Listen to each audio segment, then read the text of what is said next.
Hayyee ashamaa harka fuunee kabajamtootaan daawwattootaan Oromoo keenya akkam jirtu nagaa keessani har'a immoo karaa barbaanneen nama suuraa isaa yookaan footoo isaa kaasuu sodaanne tokko karaa ittiin dhoksaa isaa ittiin kaasuu dandeenyu keessa appilikeeshinii ajaa'ibaa tokko qabadhee isin dhufeera jechuudha. Barnoota keenya guyyaa har'aa kanarratti xiyyeeffata. Hanga dhuma viidiyoo kiyyaatti nafaan abbo. Oke, jalqaba gama barnooticha keenyatti osoo hin darbiin duratti chaanalii kootiif namni haaratatan akka sabsar gootanii akkasumas viidiyoo kanaan yoo jaalattan like gochuudhaan akkana jajjabeessitaa isin beeksisa jechuudha. Yaada soo qabatan koomentii jalatti akka nuuf keessan isin beeksisa. Appilikeeshiniin kun appilikeeshinii baay'ee bareedaadha.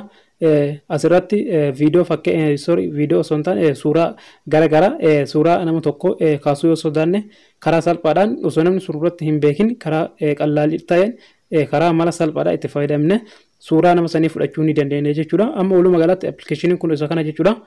Appilikeeshinii daark kaameraa kan jedhu kana as jalatti viidiyoo kana jala liinkii isaa tuqxanii buufachuu dandeessu. Akkasumas Google Chrome keessa seentanii buufachuu ni dandeessu jechuudha. Appilikeeshiniin kun Play Store irratti hin argamu jechuudha. Walumaa galatti appilikeeshinii kana daark kaameraa kana yeroo tokkoof erga daawunlood gootaniin booda irratti bantanii keessa seentu jechuudha. Erga haala kanaan keessa seentaniin boodatti bifa kana callaan nuuf dhufa jechuudha. Bifa biraatiin nuuf dhufu choose kaameraan jedhu. Selfie kaameraan kun gara keenyaatti as fuula galchu jechuudha.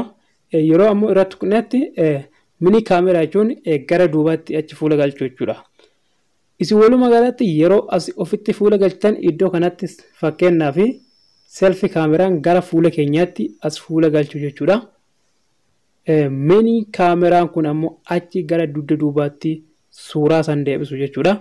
Walumaa galatti iddoo kanarratti haala kana yommuu baanneen boodatti kun amma akkuma sargaa jirtan kana an suuraa kana kaasaa jira jechuudha. Hin mul'atu jechuudha. Wanti tokko nuuf mul'achuu hin danda'u. Karaa gabaabaadhaan nama barbaade san ofitti fuula galchine achis fuula galchine kaasuu dandeenya jechuudha. Gama kanaan gara duubaatti deemna jechuudha. Walumaa galarratti ammallee isa dabalataa jechuudha. Erga daark kaameraa kana buufneen booda irratti kun appilikeeshiniin cinaa isaa kala mallattoo keelloo kana teekii pootoon kun ofiitiin nuuf ba'a jechuudha. Wanti nu gochuu qabnu isaa kana daawwatu gochuu hin qabnu daark kaameraa kanatti nuuf dhala jechuudha. Daark kaameraan kun isaa kana nuuf dhala. Amma gabaabumatti suuraa tokko kaasuudhaaf iddoo daark teekii pootoo kanarratti yeroo tokkoof nan tuqa jechuudha. Amma naaf kaasee xumureera jechuudha.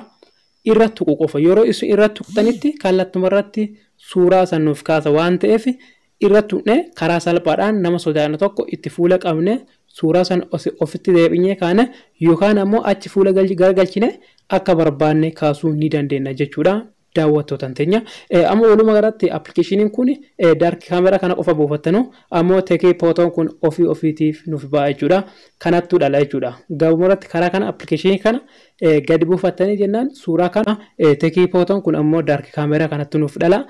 Isa daark kaameraa kana qofa buufattu jechuudha. Karaa salphaadhaan kunis nuuf mul'ata waan ta'eef karaa kana irra tuqne suuraa barbaanne kaafachuu ni dandeenya jechuudha.